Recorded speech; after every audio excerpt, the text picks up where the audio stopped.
বাংলাদেশ ফুটবলে বর্তমানে দরকার একজন অভিজ্ঞ ফরওয়ার্ডের, যিনি বাংলাদেশের গোল খরা কাটাতে পারেন। হয়তো বাংলাদেশের অভ্যন্তরে বর্তমানে সেরকম কোনো গোল স্কোরিং ফুটবলার নেই, তবে আমরা যদি বাংলাদেশি বংশোদ্ভূত ফুটবলারের দিকে নজর দেই তাহলে দেখতে পারবো অনেক নাম করা বিদেশি স্ট্রাইকার ছড়িয়ে ছিটিয়ে রয়েছে বিশ্বের বিভিন্ন প্রান্তে। তাদের মধ্যে একজন হলেন রোনান সুলিভান। বাংলাদেশ ফুটবলের ভবিষ্যৎ নাম্বার 9 হিসেবে চার সুলিভান ভাইদের একজন রোনান সুলিভান হতে পারেন বাংলাদেশের পিওর নাম্বার 9 অথবা গোল মেশিন। ফিলাডেলফিয়া ইউনিয়ন অনূর্ধ্ব 18 দলের জার্সিতে চলতি সিজনে দারুণ পারফর্ম করে যাচ্ছেন তিনি। বাংলাদেশ ফুটবল ফেডারেশনের উচিত রোনান সুলিভানের উপর নজর দেওয়া। আমরা সকলে জানি যে বাংলাদেশ গোল খরায় ভুগতে থাকা একটি দল। আমাদের জাতীয় দলের ইতিহাসে সর্বকালের সেরা গোল স্কোরার হলেন আশরাফ উদ্দিন আহমেদ চুন্নু। তার গোল সংখ্যা মাত্র 17, যা করেছিলেন তিনি 1982 সালে নেপালের বিপক্ষে। বর্তমানে নাম্বার 9 হিসেবে খেলার একাধিক ভালো লোকাল খেলোয়াড় পাবার সম্ভাবনা দেখা দিলেও সে বা তারা যে আন্তর্জাতিকভাবে ভালো স্কোরার হবেন সেই সম্ভাবনা খুবই কম, প্রায় নেই বললেই চলে। তাদের পজিশনিং, পাসিং,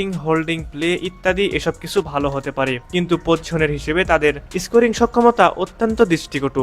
এই মুহূর্তে ভালো একজন নাম্বার 9 পেতে পারি আমরা। সিনিয়র দলের জন্য না হলেও আমরা তাকে বাংলাদেশ অনূর্ধ্ব 20 দলের ট্রায়ালের জন্য আনতে পারি 2026 সালে। 5 ফুট 7 ইঞ্চি উচ্চতা রোনান সুলিভান একজন ভার্সেটাইল ফরওয়ার্ড, যে MLS নেক্সট লিগের FC ডেলকো এর অনূর্ধ্ব 17 দলের হয়ে ম্যাচ শুরুর অপেক্ষায় আছেন। দলটি 2007 ব্যাচের অনূর্ধ্ব 16 দলের হয়ে গত 2 সিজনে 46 ম্যাচে 44 গোল ও 14 অ্যাসিস্ট করেছেন তিনি। উল্লেখ্য, FC ডেলকো দলটির 2008 সালের অনূর্ধ্ব 16 ব্যাচ 2023-24 সিজনের MLS নেক্সট কাপ চ্যাম্পিয়ন। বর্তমানে রোনান সুলিভান অপেক্ষায় আছেন ফিলাডেলফিয়া ইউনিয়ন অনূর্ধ্ব 18 দলের জার্সিতে মাঠ মাতানোর জন্য।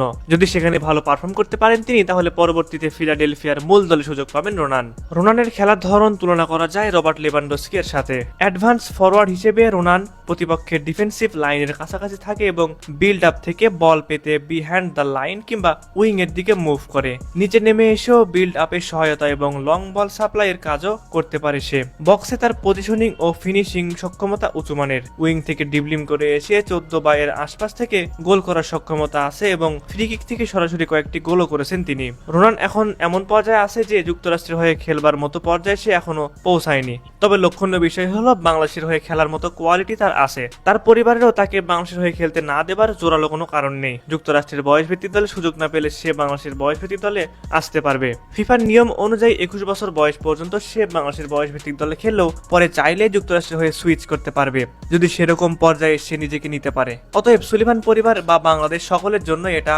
উইন উইন সিচুয়েশন হবে। রোনানের জন্য সুলিভান পরিবারের সাথে যোগাযোগের ব্যাপারে বাহুপের তৎপর হওয়া উচিত এখন থেকেই। দর্শক, আপনাদের কাছে কি মনে হয় রোনান সুলিভানকে পাওয়া গেলে ফরওয়ার্ড লাইনে কতটা কার্যকরী হবেন তিনি? বাংলাদেশের গোল করার সমস্যার সমাধান হতে পারবেন কি তিনি? অবশ্যই এই বিষয়ে আপনার মূল্যবান মতামত আমাদের কমেন্ট করে জানাবেন।